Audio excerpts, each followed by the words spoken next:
kwenye chaneli yetu ya Liwoko Channel. Chaneli hii inahusu mahusiano, na mahusiano hayo yako ya aina tofauti. Kuna mahusiano ya ndugu kwa ndugu, kuna mahusiano ya rafiki, na kuna mahusiano ya mapenzi. Lakini leo nitazungumzia mahusiano ya mapenzi na nafasi za kuzaliwa. Yaani wewe umezaliwa wangapi kwenu na unatakiwa mtu wa aina gani hivyo. Hani ambaye kwao yeye wangapi na wewe kwenu wangapi, ili muweze kwenda. Kuna changamoto ambazo unaweza ukakutana nazo kwenye ndoa au kwenye mahusiano ya mapenzi, kwamba mwenzako humuelewi yukoje na nini, kumbe zile nafasi nazo zina mata kuzingatiwa katika mahusiano. Taanza hivi. Ukizaliwa kwenye familia yenu wewe ni wa kwanza,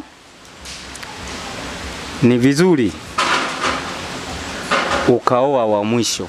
Yaani kwao huyo binti ni wa mwisho. Sawa?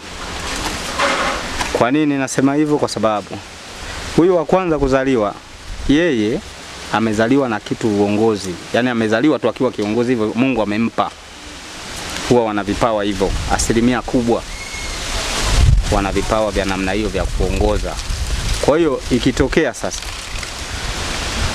wewe wa kwanza ukamwoa yule wa mwisho, kwa hiyo kitakachofanyika, kwa sababu ni kiongozi na unajua yule kwao si wa mwisho, anapenda kudekezwa, anapenda kuonewa huruma. Kinachotakiwa huyu wa kwanza na yule wa mwisho wanapokutana, kwa sababu yeye anafahamu ni kiongozi, kwa hiyo yule lazima atamuendo, kwa sababu atajua yule ana mapungufu, yule ni mdhaifu, kwa hiyo lazima atamuendo. Kwa nini sikukuwekea wakati? Wakati iko hivi. Kama wewe ni wa kwanza mwanaume, ukaenda kuwa binti ambaye kwao ni wa katikati,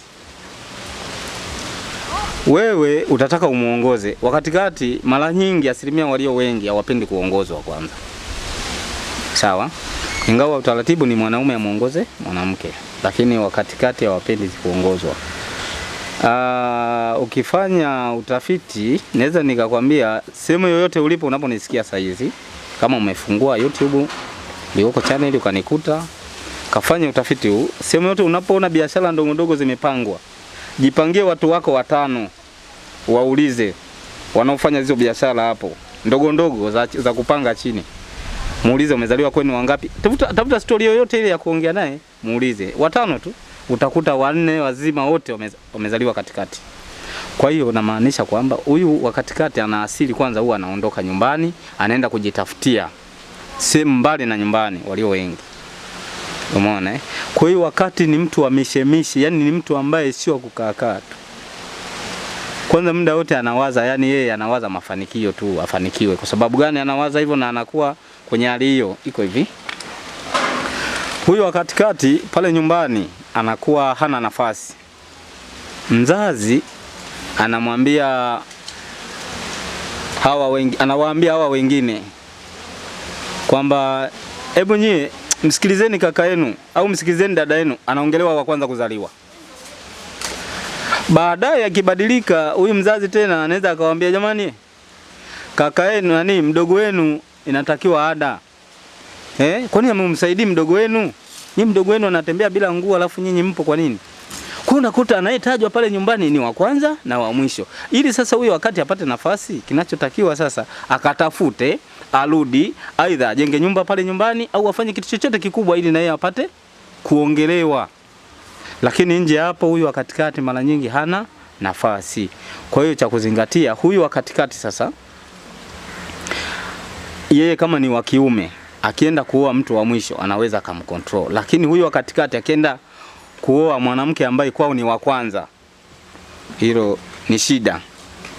Kwa sababu huyu wa kwanza atataka muongoze, anataka kuongozwa yuko mishemishe. Yaani huo muda wa kukusubiri wewe umuongoze hana. Yaani kwanza kila unachomwambia anaona kama unamchelewesha kwanza. Kwa hiyo maelewano kidogo yanakuwa sio mazuri. Kwa hiyo jitahidi sana, angalia nafasi uliyopo na mtu uliye naye. Kwa sababu sisi binadamu tuko tofauti sana. Na katika kuzaliwa kila mtu ana kitu chake amezaliwa nacho.